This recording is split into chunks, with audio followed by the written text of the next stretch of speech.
Slavery, child labour, toxic poisoning and corruption. These are some of the everyday occurrences affecting the farm workers in Zimbabwe's tobacco industry. This presentation examines the breach of the Universal Declaration of Human Rights, Article 4. No one shall be held in slavery or servitude. Slavery and the slave trade shall be prohibited in all their forms. This is in reference to the freedom of Zimbabwe's people and the government's actions that could be responsible for the settings of the breach of human rights. The impact of the breach of human rights on the workers and their families are discussed. And finally, how the Zimbabwe government has responded to the issues responsible for the breach on Zimbabwe's human rights. Zimbabwe gained independence from Great Britain in 1980.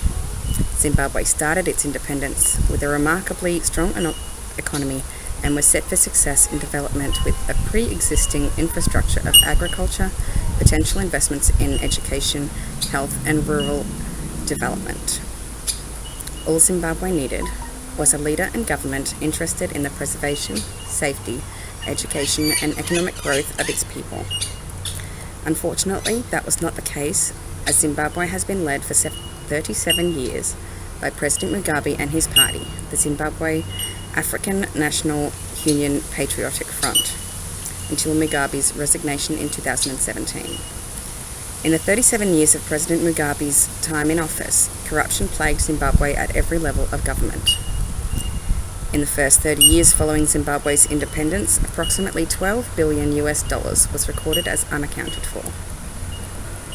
This statement alone is one to reflect on when the history of Zimbabwe can be understood as a once thriving nation with economic growth and high literacy rates driving the country forward, before the effects of dramatic government actions, including but not limited to the Economic Structural Adjustment Program and the returning of land to the indigenous peoples of Zimbabwe, formerly owned by white colonial persons, with the Land Reform Act of 2000. This act somewhat stunted the development of Zimbabwe, considerably responsible for the forced labour on tobacco farms, as the Land Reform Act of 2000 changed the entire tobacco industry from 8,500 tobacco farms in the year 2000. This number grew to an overwhelming 73,000 tobacco farms in 2016. This incredible act, perhaps intended to empower the indigenous people of Zimbabwe, had disastrous impacts on the Ministry of Public Service, Labour and Social Welfare Group in charge of upholding labour laws. Human Rights Watch revealed the Zimbabwean government in 2017 had a mere 120 labour inspectors, whom in 3 years had performed an abysmal 2,500 inspections across Zimbabwe. With so few sheriffs, it is not hard to understand the vulnerability Zimbabwe's labour workers face. Large tobacco farms have been reported to withhold and underpay wages beyond the 2014 collective bargaining agreement for the agricultural industry's fair trade guidelines. Interviews performed by Human Rights Watch revealed first-hand accounts of workers pressured into unpaid overtime, often leading to 7 days of work and only 6 days' payment of their minimum wage. Furthermore, the male interviewee claimed he had complained of missing wages to the person handling his wages, for which he was told to talk to the foreman.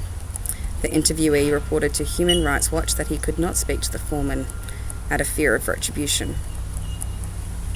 The fear of retribution is powered by a witness of other workers dismissed from employment or put on unpaid leave. Farmer-owned shops were also reported by workers on large-scale farms guilty of withholding wages. These shops are stocked with essential living items, often at inflated costs. Workers use credits from unpaid earnings to buy food and cleaning products, often acquired cheaper from a retailer away from the person's workplace location. For example, one Zimbabwean recalled buying a bar of soap for $1.20 from her farm owner's shop, when the same brand was available from a town retailer at a cost of $1. Had she been awarded her wage on time, she could have saved 20 cents on the bar of soap and better provided for her family with other goods bought with the savings. These accounts speak to the gross abuse of power forcing the Zimbabwe people into servitude, having no choice but to live with the conditions available, as the alternative is unemployment and an unfavourable outcome for themselves and their families. The work required to fulfill the tobacco labourers of Zimbabwe cost of living often burden the family members.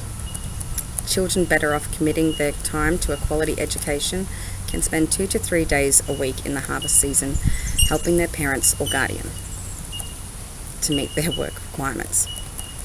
Older children have been known to take up employment to increase the family's income, either leaving school full-time or missing large portions of school days, which in turn promotes school dropout when the child is unable to continue due to poor outcomes in grades. School fees can be a huge financial burden on families in Zimbabwe. In the tobacco-driven provinces, workers spoke of school fees ranging from $40 to $60 a year for primary attendance fees, up to $300 a year for secondary attendance fees, with further costs including $15 uniforms and between 20 cents and $6 for each subject's school book. The most outrageous cost was for a child to progress to the next stage in grading. The $12 exam fees were expected to be paid for each of the 9 subjects taken. A disadvantaged boy was forced to end his education as the cost was too high.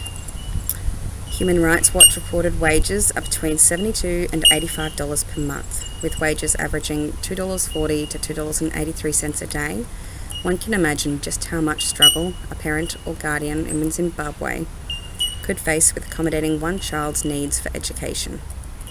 An impossible choice a multiple child household must battle, with the cost of food, clothing and housing.